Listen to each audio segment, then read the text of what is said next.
காரியமா இருக்கலாம், இல்ல அது ஒரு படிப்பு, எதிர்கால படிப்பை குறிச்சதா இருக்கலாம், தொழிலை குறிச்சதா இருக்கலாம், இல்ல ஒரு சிக்கல், ஏன் இதை எப்படி வெளியே வர்றதுன்னே தெரியல, இந்த சிச்சுவேஷன் எப்படி ஹேண்டில் பண்ணனே தெரியல. You want wisdom to answer you. You want wisdom to guide you.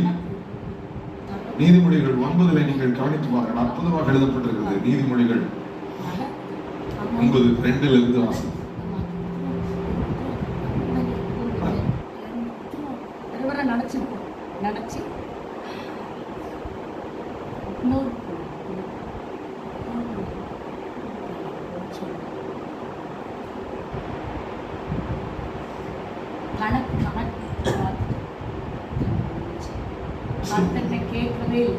தன் கொழுத்த ஜந்துக்களை அழித்து திராட்சரசத்தை வார்த்து வைத்து தன் போஜன பந்தியை ஆயத்தப்படுத்தி தன் பணியுடைய காரியங்களை அனுப்பி பட்டணத்தின் உயர்ந்த மேடுகளின் மேல் நின்று கூப்பிட்டு